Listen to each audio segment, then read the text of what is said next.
Las cifras de los últimos meses lo confirman. Este año los países desarrollados mostrarán una mejora en el ritmo de su crecimiento, mientras que las naciones emergentes, entre ellos Chile, una estabilización o una desaceleración.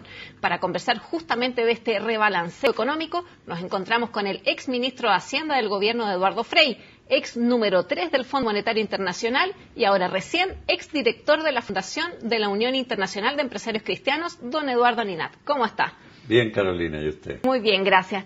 Don Eduardo, el fin de semana, jueves y viernes pasado tuvimos la reunión de los G20 en San Petersburgo. Crecimiento y empleo siguen siendo las prioridades primordiales. ¿Cómo ve usted este rebalanceo económico mundial que estamos viendo entre los desarrollados y los emergentes? Bueno, que hay que ponerle mucha atención. Atención extrema porque, a mi juicio, si bien hay noticias positivas, ellas son muy moderadas y muy tentativas. Vamos viendo. Gran alegría en Estados Unidos porque en el mes de agosto pasado la tasa de desempleo habría caído otro poquito, al 7,3%. Pero sorpresa después cuando se ve que la baja en la tasa de participación laboral de la gente implicó esa caída del desempleo. O sea, no es una cosa duradera o importante. Europa, el segundo trimestre europeo, efectivamente en este año fue un poco mejor. La economía de toda la zona de euro creció un poquito más de un 1% y eso no lo veían hace tiempo. Europa lleva 6 trimestres consecutivos de caída. Entonces, de nuevo, un poquito de respiro. Pero lo que usted apunta con su pregunta es la verdad de fondo. Y la verdad de fondo es que hay algunos rebotes estadísticos, un poquito de mejores noticias, pero todavía en el fondo del asunto no hay una reactivación duradera, fuerte, consolidable a futuro, y eso es lo que hay que mirar. Usted habla de rebalanceo. Efectivamente, en la cuenta de capitales ya lo hemos visto.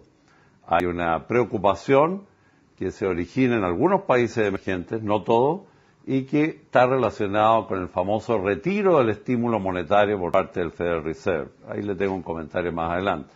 Y eso hace que por la cuenta de capitales, más que por las cuentas productivas, el mundo se pone ruidoso. Hay que estar muy atento al movimiento de los papeles, de los bonos y de las monedas. Con este ruido, ¿la economía mundial podrá volver a crecer al 4% en los próximos años?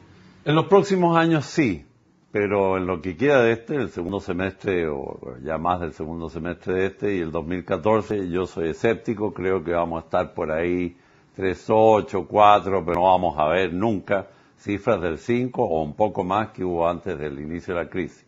Y eso es porque hay un rebalanceo de quién tira el carro, pero todavía hay mucha incertidumbre en el sector financiero sobre cuánto crédito efectivamente los bancos están pasando a las empresas productivas y qué pasa en las bolsas. Miremos, por ejemplo, los malos resultados de las bolsas en muchas regiones del mundo. Entonces, todavía hay que tener no preocupación extrema ni nada, pero hay demasiada incertidumbre en muchos frentes. Por esa misma incertidumbre, ¿podríamos como un poco descartar o no asegurar al 100% que hay efectivamente brotes verdes en Europa? Usted viene recién llegando de París. Yo creo que los únicos brotes verdes en Europa se notan en los países nórdicos, los europeos no del euro, que no están sujetos a la moneda, y ciertamente en Alemania. Inglaterra tiene la ventaja de la flexibilidad y que han intentado algunas reformas parciales. Pero yo soy bastante escéptico de lo que veo en Francia, y viví en Francia. Veo todavía bastante mal España, enredado políticamente y en gobernabilidad Italia, y España y Portugal todavía muy cercanos al sur, me duele decirlo. Y viene un nuevo rescate a Grecia. Grecia no se resolvió. ¿Cuánto va a afectar un eventual retiro de los estímulos de Estados Unidos a Latinoamérica? Bueno, aquí tengo un poco de mejores noticias, creo yo, porque los países que veo más complicados son, de nuevo, algunos del sudeste asiático.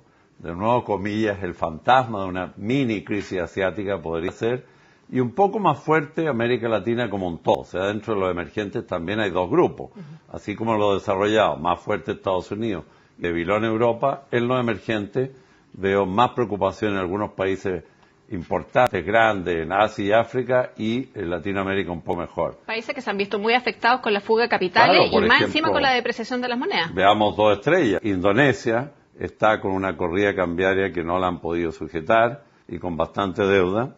Y India, que era uno de los famosos BRICS, hoy día metido en una discusión sobre corrupción, ingobernabilidad y un castigo a la rupia muy fuerte. Y aquí Entonces, en Latinoamérica tenemos Tailandia Brasil. un poco complicado. En Latinoamérica aterricemos, el único país donde realmente había un ruido significativo, Brasil, pero con la diferencia de que Brasil tiene todavía un banco central fuerte, muchas reservas y recursos de exportación enormes tal vez utilizados. En Latinoamérica, el primero del curso sigue siendo Chile, aunque un Chile un poco de energía, medio cansadón, pero sigue siendo el primero, y en Colombia un poco enredado por el tema social. Pero si quiere hacer una afirmación fuerte, yo veo más riesgoso Asia hoy día, una parte de Asia, que lo que veo en Latinoamérica todavía. Todavía en Latinoamérica no hay déficit fiscal.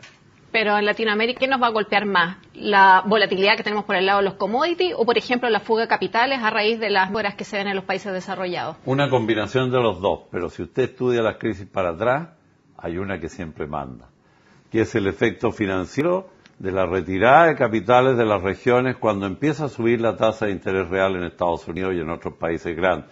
La gente busca seguridad y al final en las crisis uno aprende, y nosotros aprendimos en un gobierno que nos tocó enfrentarla, que los inversionistas lamentablemente miran muy el corto plazo y no distinguen si el país está mejor, mucho mejor, medianamente mejor o mal, y se retiran de toda la región. Ese es el riesgo que hay que tener. En resumen, siendo tecnocrático, es muy importante el movimiento de activos, bolsas, créditos largos, y no tanto el efecto en commodity, porque el efecto en commodity, claro, ya está pasando la curva de la bonanza, nos estamos acercando a un plató, pero por otro lado los costos de producir algunos commodities, como cobre y otros, siguen siendo altos, entonces tampoco va a haber un descenso. Hay quienes han señalado que en el 2014 esta crisis internacional nos va a seguir golpeando, vamos a tener una especie como de resaca todavía. Incluso hay algunos que dicen que el 2014 Chile podría crecer bajo el 4%. ¿Usted lo ve así? Bueno, el gobierno y el Banco Central andan apostando en torno a 4,5%, han revisado sus cifras hacia abajo. Yo creo que es mucho más prudente pensar que 4% es una cifra realista y tal vez levemente menos. Depende mucho de lo que hagamos, depende mucho de las expectativas, que es otro factor. Yo creo que si uno mira el tema chileno, hay un tema que es importante, el costo de la energía, podemos hablar después, y también alguna vacilación que se ve en a dónde queremos llegar. Pero básicamente, en lo macro al menos, la economía sigue siendo sana, por lo tanto, crecimiento moderado sí vamos a seguir teniendo y por mucho tiempo. Usted viene llegando de París, pero claramente sabe que este año es año de elecciones. Tengo que preguntarle igual, sin entrar en política, porque yo sé que todavía se está ambientando a la realidad chilena. ¿Qué destacaría usted de los programas de los candidatos? O, por el otro lado, ¿qué es la gran carencia que usted ve que hay ahí? Bueno, por un lado me sorprende el enorme número de candidatos. Algo insólito, tal vez algo bueno, que haya discusión, debate, pero también un poco confuso para la opinión pública, de poder nítidamente distinguir cuál es cuál y qué pasado tienen. Pero yendo a los programas hasta donde los he visto y he leído, están muchos en proceso de fabricación, sí me llaman la atención dos cosas poderosamente. La primera, falta una ecuación, digámoslo así, un slogan, una combinación de esfuerzos que haga que los programas sean más entusiastas. Muchos hablan de subir los impuestos, corregir cosas del pasado, dar bonos, pero ¿quién me está diciendo a mí cuál es el motor de igualdad y crecimiento que queremos a mediano plazo? Eso no lo he visto.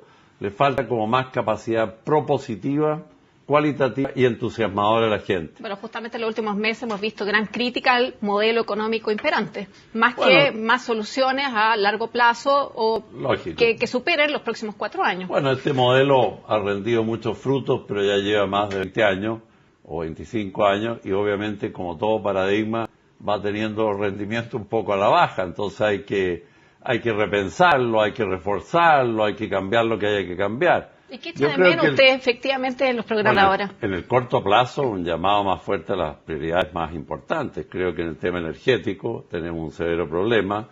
No porque he estado en el extranjero 3 años, no puedo ser capaz de predecir que las facturas eléctricas de aquí a 2 años de los hogares chilenos y de muchas empresas van a subir significativamente. Hay poco por hacer. Falta oferta energética.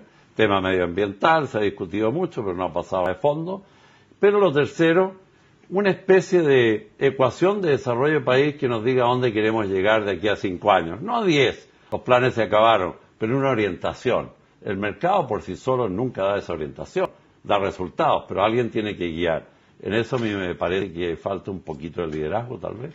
Liderazgo que Chile sigue teniendo en Latinoamérica y como nación emergente, ¿o no? Sí, claramente. Me ha tocado seguir viajando mucho por Latinoamérica por razón del cargo anterior, y doy conferencias en todas partes. Me ha tocado a los países medianos y pequeños de Europa y todo el África. Y todavía Chile sigue siendo de las economías emergentes más destacadas por todo lo que se ha hecho y sobre todo por su institucionalidad. Pero no debe quedarse ahí. Cada época tiene su afán, y en ese sentido falta un conjunto fuerte de reformas de largo plazo más consensuadas. En lo social, por cierto, hay una demanda por igualdad, pero en lo económico, que le diga al sector privado y público, déjense de competir, cooperen y tiremos este con más fuerza para adelante. Con más de lo mismo vamos a seguir a un 4 o menos por ciento. ¿Tenemos ese riesgo de perder dinamismo, competitividad, productividad? Yo creo que si tú miras a 2 o 3 años, Chile va a seguir siendo el primero del curso, al menos en Latinoamérica. Y eso es algo significativo por sustentabilidad, estabilidad y confianza. Pero no es suficiente, y para los chilenos no puede ser suficiente. Si uno se ya encamina a un ingreso per cápita de 16 o 18 mil dólares por habitante, es importante ver cuál es la calidad de vida, para dónde vamos en el próximo estadio. No nos podemos quedar en la famosa trampa del ingreso medio. Llegamos del bajo al medio y nos quedamos ahí. Eso es mediocridad y Chile no merece mediocridad. Bueno, don Eduardo, le agradezco que haya venido a conversar este tema con nosotros. Gracias a ti, Carolina. Bueno, y con esta conversación llegamos al final de Agenda Económica. Los invito ahora a seguir en CNN Chile.